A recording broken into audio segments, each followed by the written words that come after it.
them really take a direction with it, and that's going to start behind the scenes, not, well, here in Champion Select, where I will say it's going to be equally as important. All right, dude. Dia, take it away, brother. That it is. Already, we're seeing a little bit of a detraction from what we've seen from the games of this day and this weekend already. Yumi Emilio taken off the board. A bit more return to the Enchanter style of supports. We've seen support matchup be actually very important so far today. Rakan has looked generally fairly bad, at least in the last two games that we've had, 2 and 3. And we've seen between Was in the past and Frosty in the present highlights for both of these two. So the matchup, whilst it's not getting picked early on, it might actually get saved a little bit. Wow, gonna grab the, as you say, Rakan that has been a little underwhelming, and into Was as well, a support that I remember very fondly. He's been around the CBLOL for a while and did really impress us on picks that were a little bit more aggressive, that were looking for engage. I'm thinking of Rel, guys. And Rel's unbanned right now. That's true, and we've seen Rel banned a couple of times already today. Pairs nicely with this Kai'Sa as well. I have no reason to suspect we go any other way here. You can save your solo laners. This is a very common draft strategy.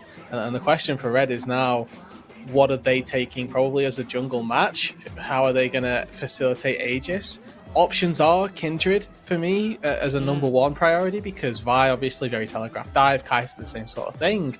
And then of course you've got a lot of dive coming from what isn't a Rel but a Nautilus as well. The Kindred of champion that has been played by Aegis first of all, but also that does very well versus the dive for that Lab's Respite.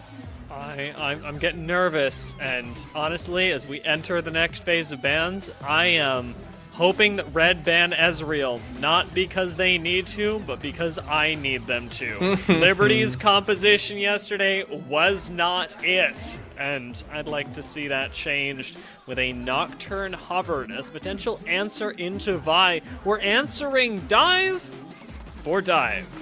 Now, there's a very important difference between the two teams right now, and that is that Liberty also have a dive AD carry. Red don't. Red have got a distinctly disengage AD carry.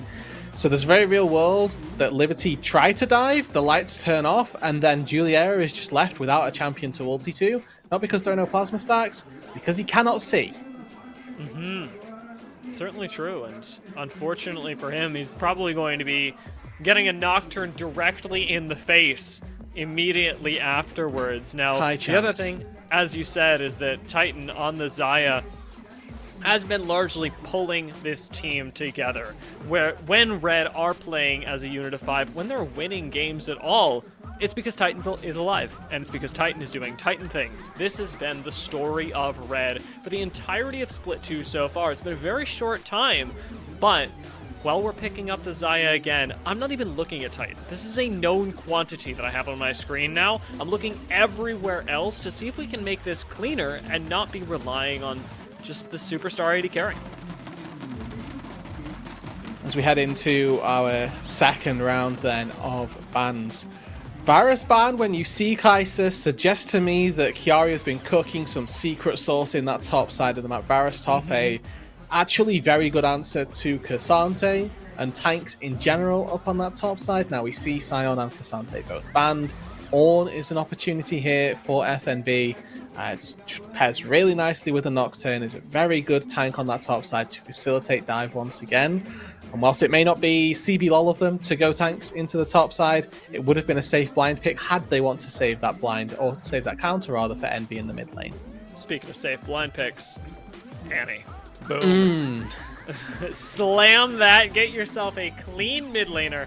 It's going to be good for Envy. Now it's up to Liberty to figure out what exactly we're going. I mentioned that I didn't want to see Ezreal. Hasn't been banned, but Azir is pretty attractive, and they have absolutely picked up on that given the rest of the games that we've seen today. Please, oh my god, we're going Gragas. It could be top. It could be top. It could be top, and they could still go Azir in the mid lane. They are then very magic damage oriented. Maybe we get to see a flex once again. I'm not going to count any of my chickens until they've hatched here. The Annie in the mid lane is just adding to the team fight power of Red Canids roster.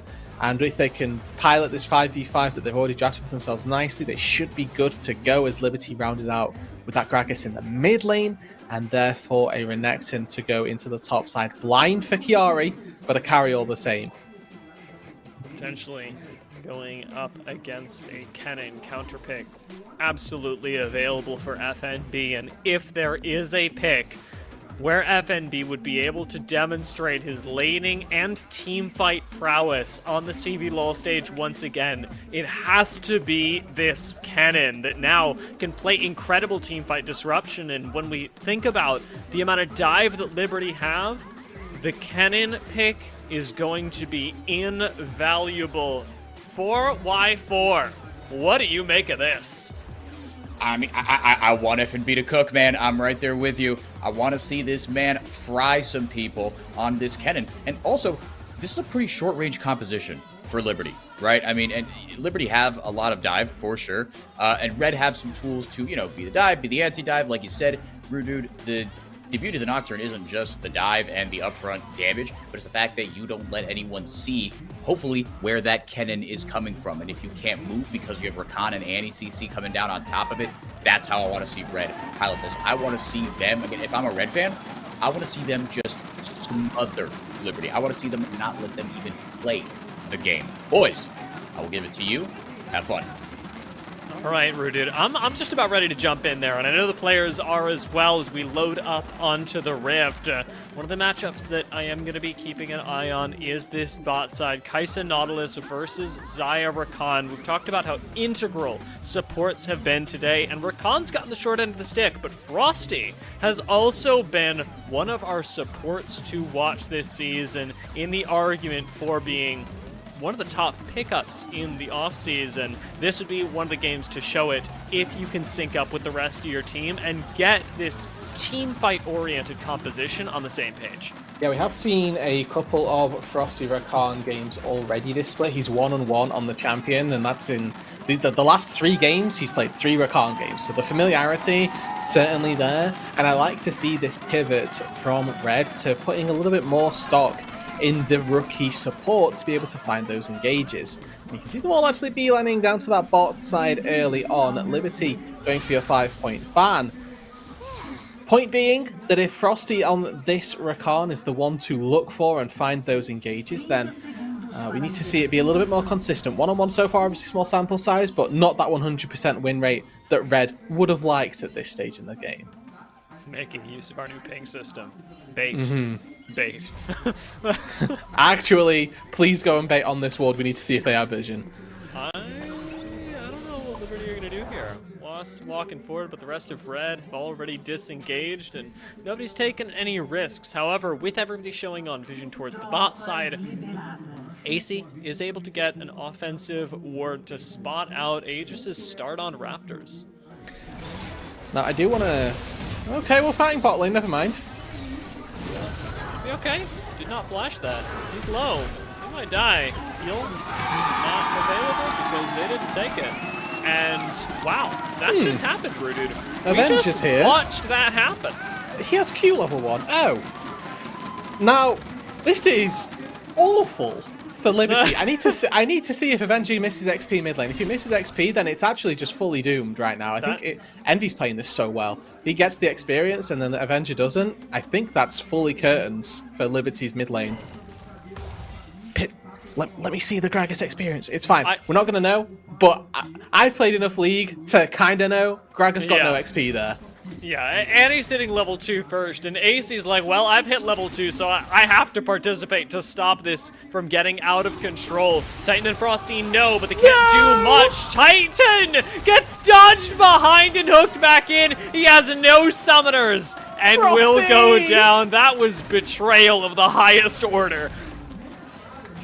Dear, if you did that to me in one of our games, I might have left.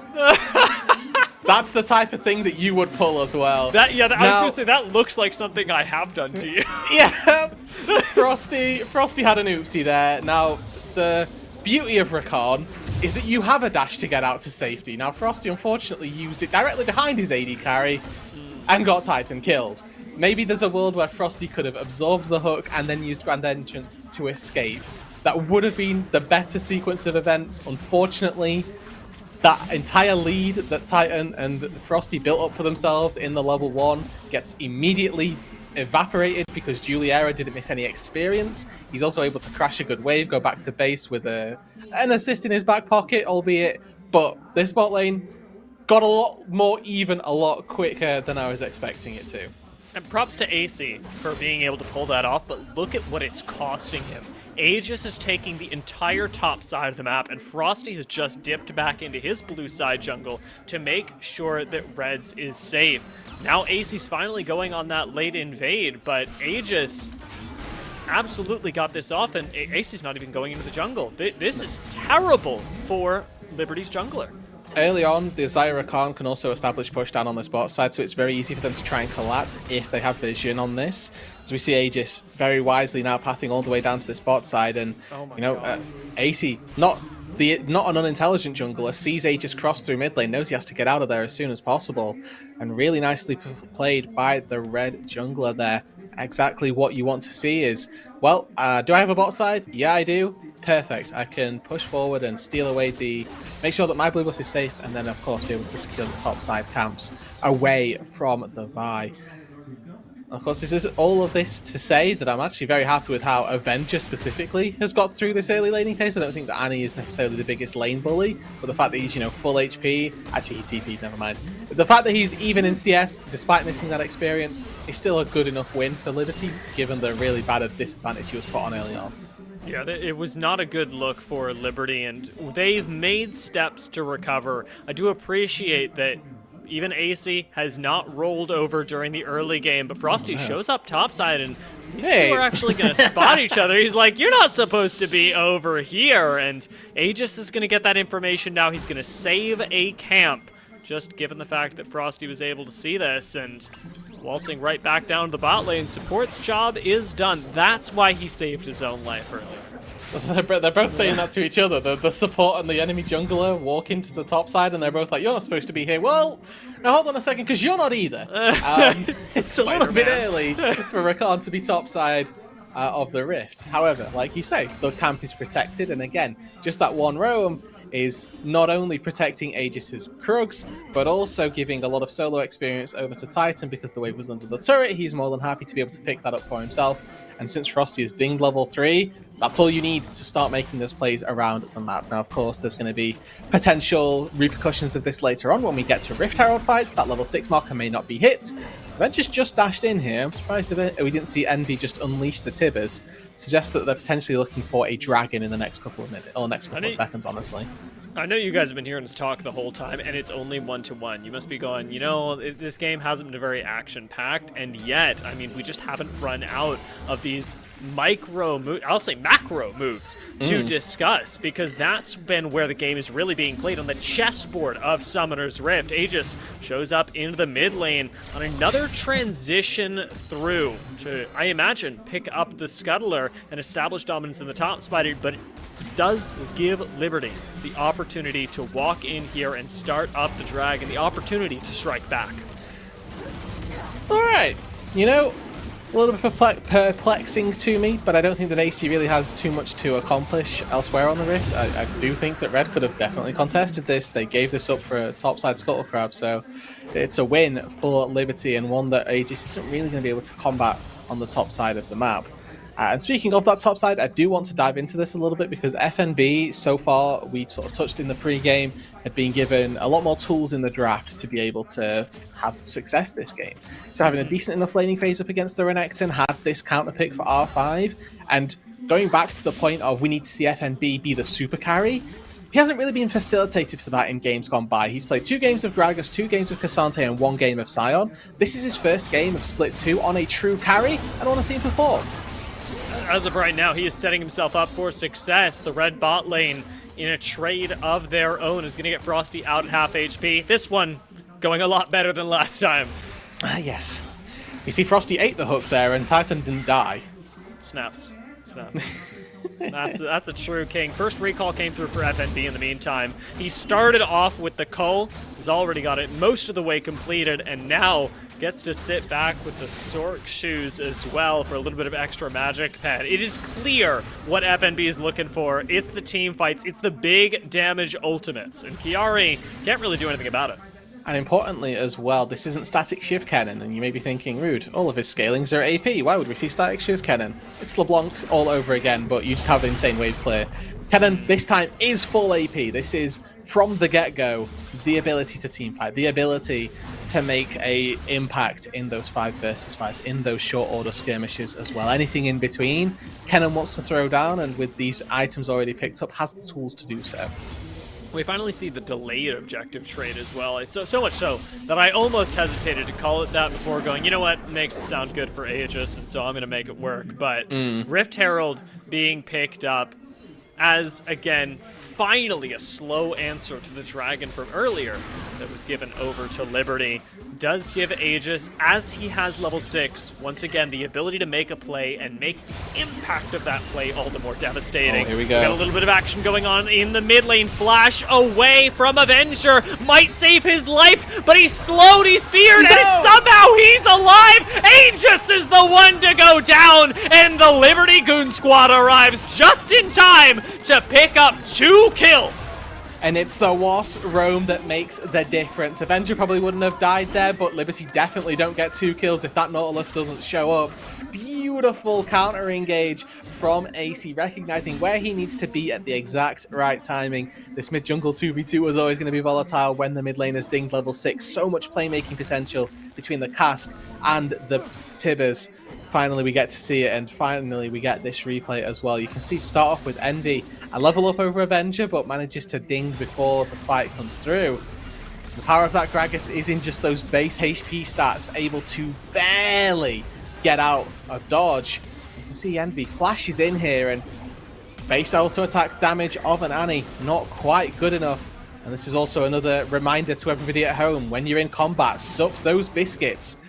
Take your potions. Avenger was on literally single-digit HP. By the time he goes back in, he's back up to 100. My man got 2 flashes and stayed alive. That is just ludicrous and a disaster for the side of Red, who actually had a lot given to them in terms of early game capability and have expended their resources in such a way that has left them empty-handed. Now, of course, not an unfamiliar position for Red to be in. We've obviously touched on the fact that they are a team that have been so far very powerful as individuals, and their team play not necessarily being exactly what we want it to be. And that's netted them a 4-1 score. Typically when you say things like that, you expect maybe a negative K or win-loss ratio, but Red have been in bad positions. They've been in worse positions than this, and they've simply used their hands to out-team fight and be able to take victories. The gold is even in their favor still, so despite those 2 kills going to AC, it's not all doom and gloom just yet. And I do want to touch on AC a little bit as well, because we mentioned that the one win that Liberty have got was when AC was able to pop off. Already started with this 2-1 or 2-0-1 scoreline. Need to see it continue though. It is a great place to be for Vi, especially with the amount of damage that you can bring into the early trades as well. Next Dragon going to be coming up soon. Next fight seems to be coming even sooner as FNB roams down. Aegis showing his face again in the mid lane and dropping Rift Herald for some semblance of mid priority. The entire armada of Red shows up to make this work, and now they're moving down over to the Dragon. Let's see if Liberty contest.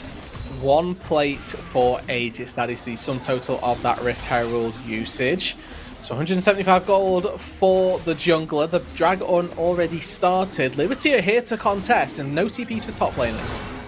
Fortunately, gonna have to be a 4v4. Hook from Wasp goes wide. Stun connects on the backside, and Avenger is gonna get goon squatted, but the Dragon is burned down on the other side. Liberty recognize and sacrifice appropriately. Okay, now I'm a big fan of this for Liberty. They've got themselves up to 2 dragons. The issue that I have with it is that the kill went onto Titan. Obviously, the perennial powerhouse of Red's team thus far this split. I wanted to quickly highlight quite how little stock Liberty have been happy to put into Avenger, even though they ganked there twice. The build path for the Gragas before he got that base was a tier, some Lucidity boots, and a Kindle gem. There was no magic damage built up just yet. They're not bothered that the Gragas is going to go down. It's very representative of how a Gragas playstyle is, which is, I will be a facilitator. I will knock people appropriately, and I will hopefully find those big engages or big disruptions in team fights that matter. I don't need the damage and I don't need the support as much as we need the dragons. And into specifically Titan, I don't mind this right now as a sort of mid-game way to maneuver. Liberty are going to have a lot of utility to disrupt Xayah. They've clearly got Wasps with the depth charge, but explosive casts and a Renekton thrown at your face can keep Titan at bay for quite a while. Let Juliera do some work. I think one of the things that people have been asking themselves as Liberty fans is, can Juliera do that work? If you give him enough space, is this going to be something that Liberty walk away from happy with? Because right now, it's he, AC, and Chiari that need to carry the brunt of these team fights because they're the only ones that are doing any meaningful damage. It's worth noting as well that this is Static Shiv into what looks to be a Nash's Tooth on Kai'Sa. Now the real turning point is going to be indicated at that Mythic, whether we get to see him turn into a Luden's Echo, for example, or if it turns into a Ginsu's Rageblade. Obviously the two builds varying very differently in where Kai'Sa's power comes from, both of which give a lot of stock over to the W, the Void Seeker, that you can just fire out at any given juncture under a turret, and hopefully we get to see Juliera utilize this, not necessarily advantage that he's been given because, you know, there's 2 kills onto Titan, but get given this Kai'Sa Nautilus as a bot lane duo, you expect at least some sort of fireworks through the mid game. I'm hoping so, and I look at them, it does appear that at least the setup for these explosive devices is starting to happen around the top side of the map. Once again, Rift Herald ready for red, and they've chosen to basically execute the same thing as they did at Dragon. Just drag everybody over here and hope that you can find the win. Last time it lost them the objective. This time, Liberty are again looking for the fight. Hook from Wasp starts everything off. No depth charge to follow immediately, though. Sends a lot of panic buttons for red going and gives Liberty the chance to re-engage later. Rift Herald reset is big for Liberty, and they find Envy behind them. Finding just a little bit of damage there. Quick reset on the fight as Aegis commits into the front lines. Has Chiari heading for the Hails. The Crocodile isolated and alone. Avenger stuck in the pit, but in comes the Dominus. Chiari refuses to die. Avenger doing the same as Titan is just trying to chase him down. Gragas is still alive, but when looking at the remainder of red, Envy and Aegis have fallen, and Liberty get the Rift Herald. And despite Chiari having been down in farm, getting counterpicked, he's the one who makes the impact in the team fight. Flashes onto Aegis, executes the jungler, removes the possibility of a 50-50, and manages to find Envy after the fact. The Renekton in that team fight, much more impactful than the Kennen. You get to see here the early power of the Paranoia, able to prevent the full engage onto Envy. He can't fully commit onto that. But FNB doesn't really find his mark in the pit either. Avenger dodging out on a shuriken there. Juliera using his ult to get over the wall also. And on the sort of the right side of this, left side of this fight even. Such a great job making two people on red mincemeat. Really excellently done, and I had to throw in a bit of the circus theme at the end there, simply because of the runaround that Avenger gave Titan. Certainly figured out one way to shut down the AD carry. He was like, look at me, I'm so juicy. Sounded a bit like Homer Simpson, honestly. That's what I was. Those are the vibes you were giving off right there. Nevertheless, it's a valid strategy. You know, it's the same sort of thing. If you hit the front line, but the front line doesn't die, are you really hitting anything? I think that, wow, I was hit with philosophy mid-Summoner's Rift, and I was not ready for it. These teams, however, clearly were, and Liberty ready to pose those philosophical questions more than anyone. Next Dragon's coming up, and that means that we don't get a break in the action, and neither do Red, who could desperately use one to formulate some sort of plan. Right now, that plan seems to be abandon the Drake at all costs and go for the blue buff? Now, this is a conscious decision from Red. They are saying we are not strong enough to take a fight at this dragon. We don't want to even bother trying it. If we fail this one here, the fight around the soul gets a lot more difficult. We'd rather spend time getting gold onto Titan, getting gold onto Envy, onto FNB, make sure that they are in a better spot in 5 minutes time when that soul point fight comes up. Now, the issue with this, dear, that I have, for me, is that I don't know if this is going to work because it depends on how the next 5 minutes of this game play out. If they can funnel a lot of gold into Titan, then yes, by all means, I'm more than happy for this. But if this turns into a sort of stalled out approach where in 5 minutes time, Liberty just slam a team fight, what was even the point? I am on the exact same page. I want to say word even, syllable, because even, you say the next 5 minutes, even as it was happening, not only was the dragon going down, Avenger was cashing in on a tier 2 tower in the bot lane. Liberty had full run of the mill, and for that, Red did get, as you say, just the tower in the top side. Non FNB, who we have yet to really see unleashed in a team fight. That could be game-changing, but it's going to take some special sauce. It is. It's going to take some of that CBLOL sauce, unfortunately, and something that, again, we've mentioned is notably lacking from FNB thus far this split. Now, of course, we mentioned this is his first chance on a real playmaker, and unfortunately, the first fight that we got to see him in left us a little bit lacking. And the power of Kennen, a bit of a top lane blitzcrank, if you will. You just need one, and then you're good. As Avenger's in trouble. Did expend the ultimate already to try and clear the way, but now, out from under the tower, the Goon Squad again shows up to try and take him down, and finally, Avenger will die. They committed so much to that, and again, Liberty are answering back on the opposite side of the map, and they're getting more value for it. The 1v1. Fury, pop the Dominus, gets a good stun down. Titan could just be melted before Envy even shows up. The stun wasn't prepped though, and Tibbers does answer back, delayed in a 1v1 takedown. Kiari for Titan, and now Devori Quickblade's complete for Titan. In a pure gold trade, Red come out on top. 2 turrets in the bot side for Red, 2 turrets in the top side for Liberty, a 2-for-1 in favor of Red in kills, and the mid lane tier 1 turret going to Red. This is a big win for Red in the swing of things. We mentioned how these coming few minutes we're going to need to be very important, and they have played them out really well, generating those advantages that we looked to see and finding themselves a decent advantage. Taking down that mid-tier 1 not only is good for gold, but great for gaining access to the bot side and top side of Liberty's jungle. Setting up around the Baron, around the impending soul in 2 minutes time just became a lot easier. And there's another good news story here, another domino to add to the pile for Red. Envy just picked up a shutdown on Kiari, so a little bit of additional damage going to be coming from Annie in these critical team fight ultimates. Flash available. Tibbers about to be so, about halfway off cooldown. But right now, Red don't know they're on vision. We'll just get a little bit of poke and back away before anything untowards happens.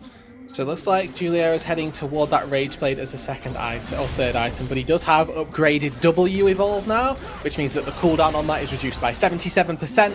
Effectively means he's firing out these Void missiles at about a 4-second cooldown if they connect, and it applies 3 stacks of Plasma, which means that it is very easy now to layer the CC and find a full Plasma proc off of pretty much anybody in the game.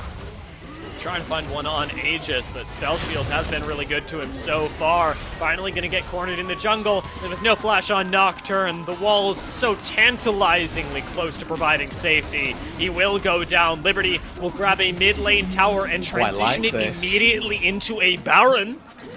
Immediately into Baron vision clearing, I would hope. I think starting this up is a little bit brazen. Titan, Envy, and FNB all alive. Plenty of AoE to go around for Red right here. See teleport in already. Liberty, they don't have too many tools to turn, but remember, no cask. This is the top laner that we needed to become the hero, but instead, Frosty is isolated. Rakan is shut down once again. Titan goes big, and Envy drops Tibbers in the front line with Juliera flashing away, and Avenger still tantalizing the front line. Kiari will come in, shutting down Red and taking over 2 additional kills. Quick reset from Liberty, and Red have stopped the Baron, but at what cost? At the cost of this soul, it looks like, dear. Remember, they're going to have to try and book it toward this dragon. It's not even up yet, but those death timers are synced up so perfectly for Liberty. They can take this Infernal Drake. Titan isn't up for 10 seconds. Envy the same. He's going to about have teleport when he respawns. But Red haven't got the time to burn this down. They don't have the tools. They don't have the manpower to do it. And Liberty have just got to walk in and take it. A complimentary pink ward tossed over to Wasp because it was the only thing that Aegis could do. FNB not going to be able to get into the team fight as easily or with this much impact. Instead, a teleport in, a knock up from Frosty has got to start the fight off on the right foot. Into the back lines goes AC, finding Aegis, but Titan has shown up. He's playing on the side. He gets a double root down. It has to be the hero that Red need. Instead, flash stun deletion comes in from Chiari, and Liberty take another team fight. Now the Dragon, and I'll be honest, Rude, whatever the heck they want. And they can turn this into a Baron if they like. The Drake falls like a knife through butter.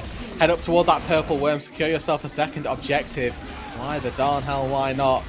You can see there's no ADC for the start of this fight. The teleport in from Envy also a little bit delayed. By the time he gets in, Frosty's already dead. And you think, oh, Titan, maybe you can be the savior for this fight. Gets a great feather pullback. But you have to keep your eyes on Avenger. Goes golden, and Titan just loses out on that a little bit. Flash body slam. Gets cut out of that as Avenger tried to take a fight on that top side, wasn't able to do so. The Baron started now by Liberty as Aegis just now leaving the base. FNB has the slicing Maelstrom back up. Look out for stacking in the Baron pit, but with under 1,000 health, Baron will go down to Liberty before the rest of Red are ready to engage. Wasp throws out the depth charge, is going to get isolated, but as the rest of Red pile into the choke point, they are taking the fight. They are taking the win, and just like that, we've got another team fight. Juliera picks up a quick kill on the outside. FNB committing over the wall straight into Chiari. Like butter, Rudude. Like butter. But Red did get something back. They got something important, a big team fight win, and now a little bit of pressure on the tower. This. Teleport not going to save it. Red striking back, making this a nearly negative Baron power play for the first couple of minutes. Now, they do still have Baron on Chiari and on Juliera. Important that it's on Chiari because he can split push, try and use the Baron to find turrets inside lanes. We get another look at this fight, though. Frosty, I have to give some credit to, honestly. 50% HP, if that. Looks for a re-engage when, honestly, most supports wouldn't. Knows that the fight here is very important. Willingly sacrifices his life, and FNB follows up pretty much only onto the front line. Doesn't matter, they managed to find 2-3 members out of it. And credit to Juliera here, knowing that the Kaiser's Burst is actually enough to 1v1 a Nocturne of all champs. Kind of crazy. And Chiari as well, reading FNB like a book. You're going to take that blast code, you're going to take it into death. What a Giga Brain move, too. That's like almost worse than yesterday when we had the Flash predicted. This time, the Blast Cone prediction, you don't get to see that every day. Liberty have jumped onto the Rift once more, though, and with 2 Barons still alive, do have something here to work with, especially because, most importantly, Chiari still has the Baron, and he's the one that can sit in the side lane. And also, Juliera can poke like a nightmare underneath this turret. The damage between Infernal Soul plus relatively full AP Kaiser actually really hurts. And another fight started. Envy and FNB are on the flank, but that doesn't seem to be helping Red too much. Instead, Frosty almost goes down. The depth charge taking him to sub 100 HP, and very nearly does the Void Seeker connect, but not by enough.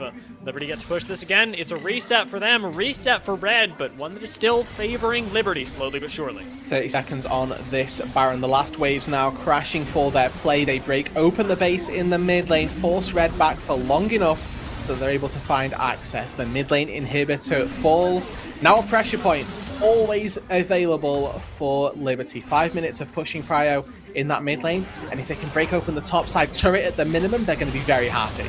FNB is so scary in these fights, but he's just not able to get anywhere close to Liberty. They're constantly keeping the team at arm's reach. Wasp dancing in and out of range, an Avenger, as he has been the entire game, tantalizing Red with his bodacious Gragas. got to keep your eyes on the gold here at the moment, because 3,000 gold lead when you've taken down all of these structures, all of these objectives, feels a little underwhelming for me as a Liberty supporter. I'm still left with that element of doubt in my brain. I look at the items and I see Titan. He's on 3 items, matching Juliera pound for pound in the theoretical damage that they should be doing. And with 1 minute 40 left on this Elder respawn, the great equalizer is an Elder Dragon. If you can take that, all other buffs are rendered irrelevant because of how much that execute compact contributes to these team fights. Now Liberty doing a very good job taking control of this bot side jungle very early on, littering the bot side with wards, removing any from FNB's TP angle, and making sure that if there is a fight to be had by Red at this Drake, that it is going to be done in complete darkness. The criticism of Red coming into today's games was that they played too much as individuals, not enough as a team. I haven't seen that problem solved, Dude. But Liberty have been playing as a team. Is it enough against the power of Red? We're going to find out now as the engage goes off and Frosty is deleted. Tibbers into the front line with FNB trying to access the back. He can't quite reach AC and Chiari, but he gets everyone else. And with Juliera still running for the hills, it is going to be a trade. Frosty for Avenger and Wasp. A trade that Red win. Look at your timer in the top left of your screen. 40 seconds on that Elder. Both junglers still alive. Beauty of all of this, dear. Avenger has teleport, so worst case he can just TP into the pit if there is a skirmish on the timer of the respawn. Both of these spots are going to be back in time. It's going to be another 5 versus 5, but this time the stakes are higher. This time the stakes are Elder Soul.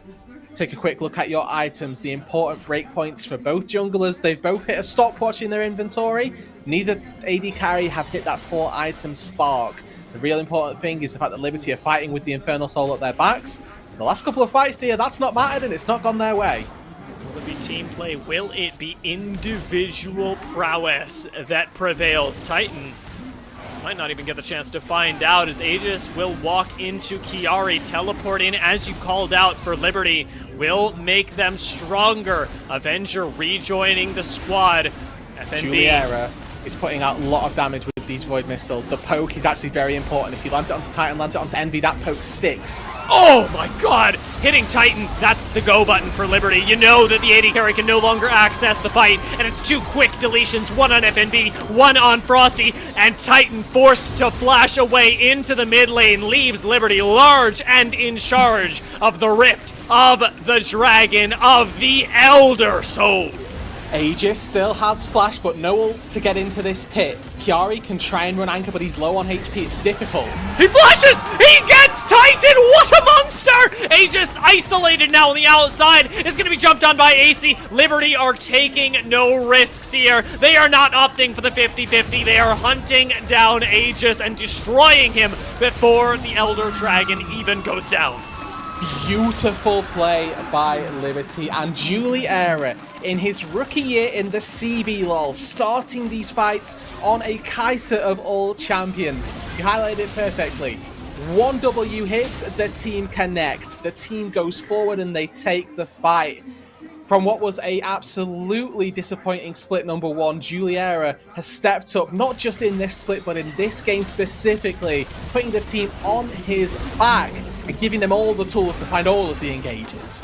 It's another inhibitor going down. Liberty not going to look for this next engage just yet, but Aegis is about to come up, pressuring underneath the tower. You just need a little more damage to take down a singular member of Red, but instead, Liberty will take a moment and back away, resetting for future fights, cashing in on what they can, and getting their health bars back for the next push, what should be the final push, if Liberty can really close this one out. Red are going to rush the Baron. They're going to have to really try this and just pump all the DPS they have into it. Tibbers go down everything, because if they lose Baron and they lose against Soul, it's over. I know this looks bad for Red, but this is actually their only play.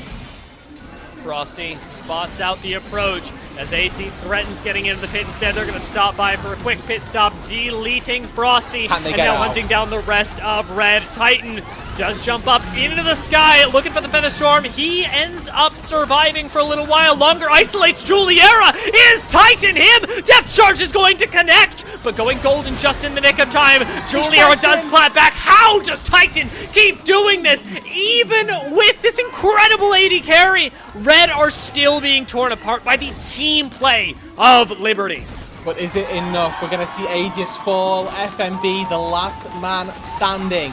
He's going to have Baron in the base. Those Baroned up super minions are likely going to be the deterrent. It's very difficult now for Red. One man left alive. Frosty actually died so early on that he's back.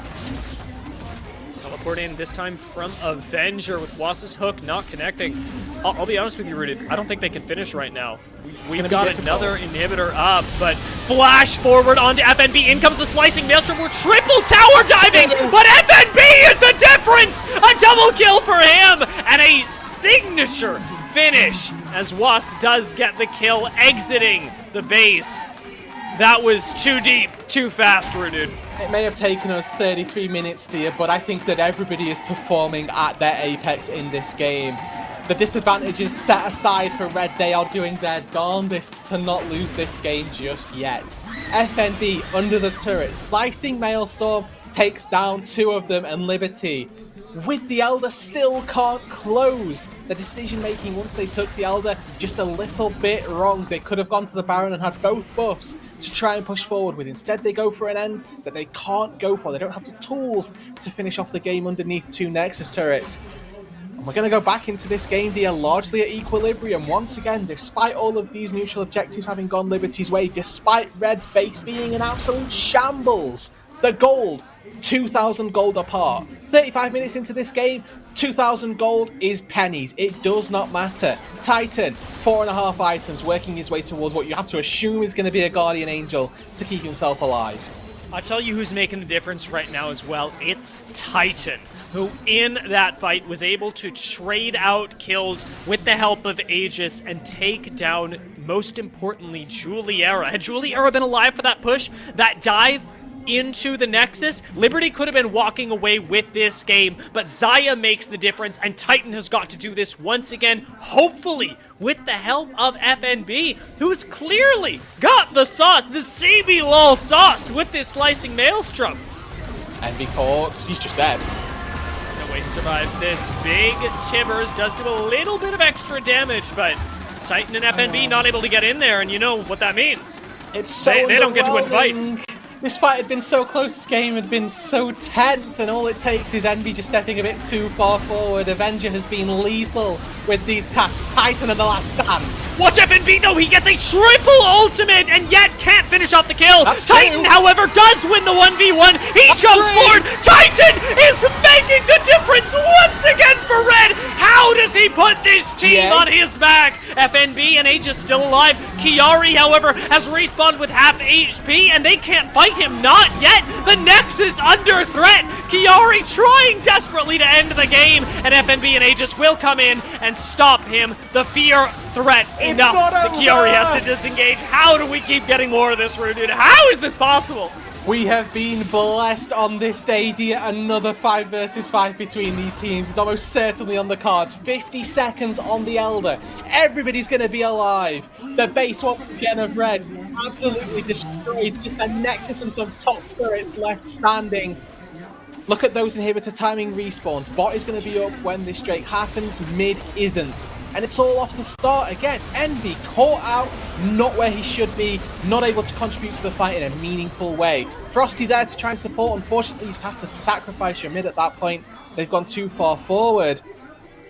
And then just the miracle defense once again. Titan and FNB living up to their expectations. This is what we know from these two players that they can do. Titan has been doing it all season long, but FNB is stepping up in this game as he needs to. The triple stun just buys so much time, and even after all of that, Titan still had the Feather Storm to be able to finish off this monstrous crocodile. We tune back into another team fight. Another Elder is up. Frosty again committing, this time with the help of Aegis. FNB engages from the side, and Red wipe the team fight. Elder Dragon is theirs. The team fight is theirs, and Rudu, You have to imagine the game is theirs! It might not be now, it might be in a couple of minutes' time, but with an Elder at their backs, Red should be able to find some fights, find that Baron, and start the monumental journey on their road to victory. Barrel it down mid lane. They've got 30 seconds on Juliera, 30 on AC. Without a Baron, it's going to be difficult to try and wave clear through the Gragas. And with an exposed Nexus as well, they really need to be careful of that back door. Chiari flexed his muscles just a little bit into the mid lane. I don't know if you caught that, but the player cams, Titan, are pandering there to the crowd. They know how much he's putting the team on his back this game, and they know that this has been Titan's show through and through. And what would it be with the CBLOL if he didn't give them a little something back? Guardian Angel for Titan as well just makes this all the more terrifying. Red are going to get an uncontested Baron because Liberty actually stepping to this would be suicide in this game. 38 minutes on the clock. We have gone long and we've got a little left to go still. I actually think the only play for Liberty is to try for the backdoor. I don't think they win a 5v5. They definitely don't versus an Elder and a Baron. But there's a 1% chance that maybe they can outpush. Frosty there with a bit of a stopwatch. Probably should have been a different button. But with these two buffs at their back, Red, they're just going to barrel it down mid lane. Let's see if they can succeed where Liberty failed. Inhibitor doesn't even exist. Remember, FNB still has the slicing Maelstrom. Watch him and Titan as Chiari tries to separate one from the other. The Rock in the top lane for Liberty. Chiari, who has been the difference maker for them. Can he finally manage to take apart Red? Titan's ghosting at them. Just wants Titan is putting this game in their pockets. Ultimate expended is bad for Red. It does put them on the back foot, but I suppose they got what they came for. And I can't believe I'm saying this, Rude. We're resetting. Juliera landed one W on FNB and he had to take a reset. The 30-minute, I will say, power spike that we saw from Juliera is now rearing its ugly head. The thing that netted Liberty the first Elder Drake was Juliera's poke, and it's what wards off Red from being able to push and finish the game outright. The Baron's still got 1 minute 30 left. The Elder is about to tick away. So they weren't able to use the Soul to end the game, much like Liberty. And the Baron only broke open one mid inhibitor. Dear, we are destined to have just the best game from, honestly, a game that I expected very little from. Yeah, this is turning into not the story, not the tale, but the saga of, as we have set up so many times this game, what can a team do versus this roster of superstars? Because Red are individually crushing Liberty, and try as they might, 5 people versus 5 groups of 1 doesn't seem to be winning out. In the last couple of minutes, it has been Red on that front foot. Your objectives. Baron is still active for Red, so we've still got 3.5 minutes left on that one. 2.5 minutes on the Elder before that spawns. Now's your point in the game where those people that don't have full items, you need to start getting funneled your gold. I'm all here for ADCs being able to wave clear later on, but want to see Juliera and Titan start sacrificing farm. Let's get FNB that 5th item. Let's allow Aegis to finish off this serrated Dirk into something, because those 4th and 5th items for your less traditional carries may not seem as important, but right now it's just better resource management. They will make the difference in the upcoming fights. Very thin margins left on these plays. Even as we saw right outside of Red's base, a single misstep from your mid laner can nearly cost you the game, and could have if Red hadn't made these small differences and adjustments in their own game plan. It's all about vision control for now, as, like you said, economy is being set up, and we've got a bit of breathing room here. Most everybody is max level, and it's just waiting for, if you'll excuse the pun, the Titans to clash. So you're looking at those big ticket items to get finished. Juliera has been sat on this broken stopwatch for what feels like an eternity. Hopefully that's getting turned into a Zhonya's or just some sort of survivability item. because there's not really a team fight where I don't think, where FNB won't have his eyes trained on this Kai'Sa, and Azonya's for diving as well. A very powerful tool if they see fit. Potions in the inventory of Avenger and AC as well. Make sure that you're using those before your team fight. There's your Zonya's completion for Juliera. Titan has been sat at full items for some time now. The GAs are very important as well. Got one for Juliera, one for Titan. We've also got one for Chiari, one for Aegis as well. It's 2 GAs versus 1. They're worth keeping track of. These are resources in team fights that you can use. If Aegis dives into the backline but is buying 5 seconds of time while he's reviving, it's very valuable. Now the chess game of poke begins. You mentioned it before, but Juliera and the poke that happens even before the fights has been deciding them for Liberty, and that's a good way to start. It just gets chunked out a bit, but you want those juicy targets. Envy, Titan, and misses Envy by a hair as well. Red have priority in the river, but in the top side, Avenger is pushing up against FNB, and it doesn't look like there's a whole lot FNB can do. Doesn't have TP. Another step forward. Juliera gone at the hands of Envy. AC trying desperately to escape. As it turns out, there is something FNB can do, taking down Avenger in his own time. The push from Chiari comes into the top side. Frosty and Aegis still want to go for this, but like you say, this looks like a losing fight for Liberty. They're going to try for a backdoor or something, but Red got the Elder Titan solo. This fight is so losing. Aegis does take a lot of damage, though, ends up going down. GA is popped, and Envy's shown back up. Frosty trying desperately to continue the engage. Liberty, are Liberty re-engaging? Yes, they are. We are just all out battling, like you say, Rudude. The game is concluding as we speak, and who else would it be?